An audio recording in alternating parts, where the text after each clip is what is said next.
Deux figures de l'expressionnisme allemand, Franz Marc et Auguste Macke, sont à découvrir au musée de l'Orangerie à Paris. L'exposition Le Cavalier bleu met en lumière le tournant que prend leur œuvre en 1910. Le premier abandonne par exemple la peinture de plein air et commence à réaliser ces fameux chevaux bleus. Avec Kandinsky ou Paul Klee, ils veulent tous deux la fusion des arts et la traduction d'émotions intérieures. C'est une révolution picturale. Marc et Macke, nés dans les années 80, 1880, et mobilisés en 1914, vont tous deux mourir au front. Chloé Thibault. Vassili Kandinsky, Franz Marc et Auguste Macke.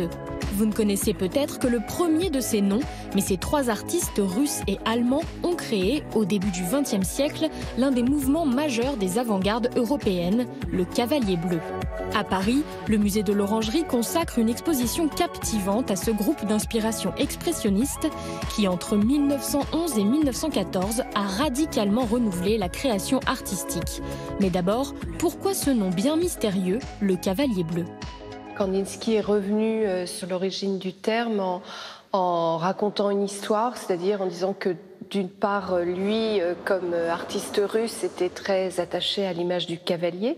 Et effectivement, si vous regardez les icônes, l'imagerie religieuse et populaire russe, vous avez beaucoup de figures de Saint-Georges combattant le dragon. Donc cette figure de cavalier, elle est très importante. Et la couleur bleue revêt une signification symbolique très forte, partagée par Kandinsky et par Marc, puisque le bleu équivaut au principe masculin et spirituel. En somme, le cavalier bleu, c'est une figure messianique qui va diffuser la bonne parole artistique, qui va se situer littéralement à l'avant-garde de la création artistique, en lutte contre l'arrière-garde artistique, le classicisme. Et ce nom, c'est avant tout le titre d'un almanach constitué par Kandinsky et Franz Marc, qu'ils publient à Munich en mai 1912 afin de diffuser leurs idées progressistes. On y retrouve des œuvres d'art extra-occidentales, d'autres de la Renaissance ou d'artistes contemporains, mais aussi des textes, notamment inspirés des théories de Kandinsky. À la même époque, Vassili Kandinsky va publier son ouvrage resté célèbre qui s'intitule « Du spirituel dans l'art », dans lequel il va développer une formule, un concept qui est la nécessité intérieure. Désormais, l'artiste crée non plus selon ce qu'il voit, mais selon une logique intérieure. Cette vision de l'acte créateur influence directement Franz Marc et Auguste Macke. Tous les deux vont développer des tableaux très colorés sur des thèmes relativement anodins mais en même temps assez nouveaux puisque c'est vraiment la nature, les animaux et même l'univers domestique mais très stylisé comme une sorte de peinture traditionnelle, populaire, volontairement naïve. Ils organisent aussi 2 expositions du Cavalier bleu, rassemblant leurs œuvres et celles de 14 artistes qu'ils admirent, dont plusieurs Français.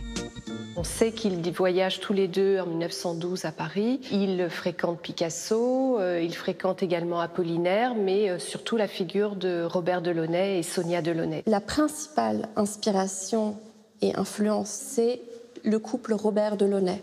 Ça se voit très bien dans ces toiles, à la fois cette palette qui emprunte aux couleurs de l'arc-en-ciel, mais aussi cette manière kaléidoscopique de traiter la toile.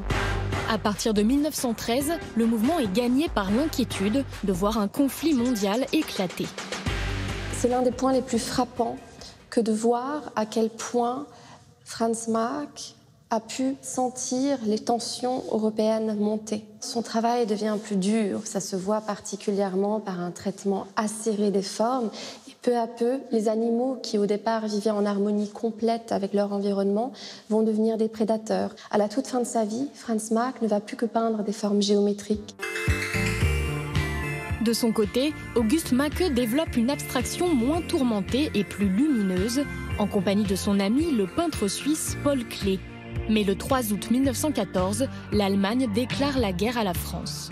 L'année 1914, c'est à la fois la fin de leur production, puisque tous les deux vont être mobilisés sur le front franco-allemand, mais c'est également une sorte d'acmé de leur art, puisque ce sont les dernières années, mais en même temps pleines de promesses. Tous avaient pour projet de publier un 2e almanach. Ce projet n'a pas abouti. à cause de la Première Guerre mondiale, au cours de laquelle Franz Marc et August Macke vont périr, tandis que Vassili Kandinsky, lui, va survivre et connaître une carrière extrêmement fulgurante et magistrale. Mais c'est vraiment...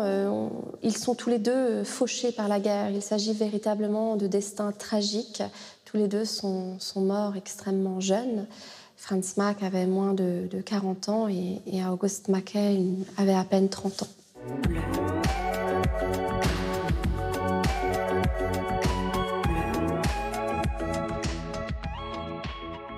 L'exposition Le Cavalier bleu est à voir à l'Orangerie à Paris.